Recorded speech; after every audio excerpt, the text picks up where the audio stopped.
All right, so as quickly as possible here, I want to show you how to make what we did in our presentation here at NETA. The two tools you're going to need to know how to use are Google Drive, so you need to have that set up to begin with. So if you don't have that, you'll need to set up Google Drive. And then within Google Drive, you need to create a Google form. So everything we do today is on Google Forms. This video is going to be kind of broken down into the basics. So the beginning, I'll just show you how to create a Google form and how to set it up in the way that I did that you're looking at here, which is what we did in the NETA presentation. So if you know how to do that, you can kind of skip forward in this video quickly to the last part, which is about how to set up specific questions on a Google form to become a lock, where if you don't have the correct information, you can't move forward. So starting off with the basics. So I've got what we did during the NETA presentation up in front of me. So I click, this is just a Google form. So I click next because I'll get started here with my first lock. Okay, so here we are, and if I don't type in the correct information, I can't move forward. That's the lock that they have to figure out. So to show you what this looks like on the back end in Google Drive, this is what I've set up my my Google form to look like. So first of all, I've broken it into sections. Okay, so let me show you how to do that on a completely new Google form. So if I go to Drive, okay, this is my whole where I've uploaded all my pictures that I used on it. So on Drive, you click New, okay? Then you go to More, and then Google Forms, okay? And up here at the top, this is where you put the title. So since this is just our example of me showing you how to do the things that I did to build this form, I'm just going to title it NETA Presentation. Okay.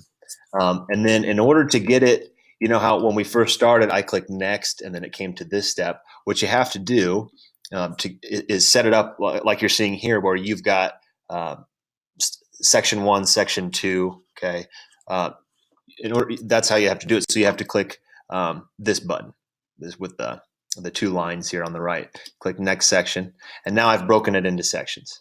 Okay, so here, this is where. What you saw before here, which is the first before you click next, you type that here on this first section, and then you can go into this, which can become like your first lock, which is what you're seeing here on the back side, okay, and here on the front side, what the students would see.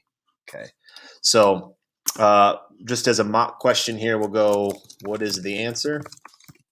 Okay, now in order to make it a lock, then what you have to do is you can't use multiple choice questions. So you want to do short answer. Okay. And then from there, you need to make sure that it's required so that the kids have to do it. If you don't check that required box, which is down here, let me make sure you can see it because I know my video's up in the bottom right-hand corner. Make sure you click this required button here. And then from there, what you want to do is click on these 3 dots right here. Okay.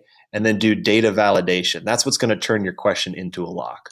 So when you click on data validation, there's any number of types of data that you can enter to make it a lock. You can make it a number lock. You can make it text. I've never used length, and I've never used regular expression. But to me, text and number just works the easiest, but it's your call. So in this instance, let's do text, I suppose. Okay, and then this is where you type in what your lock is going to be. So if they don't type in this information, they're not going to be able to move on. It is capital sensitive. So if you have, what I always do is I just make it, I tell my kids right up front, all your answers are all caps. That way we don't run into the situation where the kid has the right answer, but they capitalize the first one and it messes it up or something, and it doesn't match your capitalization. So I just say capitalize all your answers. So what is the answer? We're going to make the answer all caps answer. And then over here, this custom error text, this is what will come up if they don't type in the correct answer. Okay, so like on this one, going back to the breakout that we participated in during the NETA presentation, when I type in something wrong, it gives me a hint.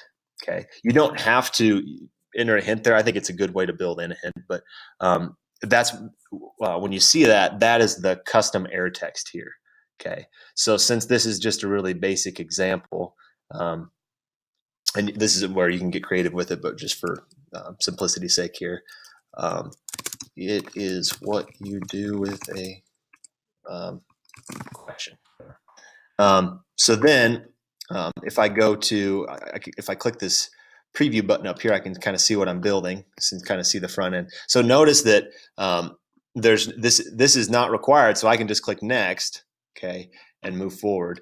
I'd have to put a question, I suppose, but that's what I'm talking about. So the same thing would happen there if you didn't check that required box. That's why you got to make sure you check it, because otherwise kids can just move forward without knowing the answer. Okay, so what is the answer? So now I type, and then it says it is what you do with the question. So okay, I know that means answer, and I go submit, and then I can move on to the next step. So that's the basics of setting up a breakout using Google Forms and Google Drive. If you want to know more about how, so for example, I work in my questions, I work in my hints usually through pictures. Okay, so if I wanted to put a picture in here, all I do is within this section, I click this one, add image, and then I can upload it from my Drive or from a URL from a website on like a Google search. I find that that's the easiest way to do it, really. But that's where you do that on this picture button here. You can also add videos. I've used videos in other breakouts before as part of hints. Another thing too that I want to be clear about is I always break up my breakouts into sections. So like section 2, like we just went over section 1, so on and so forth. But you don't necessarily have to do that. If I do it for pacing purposes, because I try to keep my kids so that I can see like, okay, these 2 groups are on station 2, so I need to go work with the groups that are still on the first station to kind of keep them up and keep in track. So it kind of helps me know who needs more hints than others. But if you didn't want to do that, you wouldn't necessarily have to. So you just get rid of the sectioning, where you kind of, if you want to just, I believe, you just click that button and it adds it to the previous section. Or, oh goodness, how do you delete a section?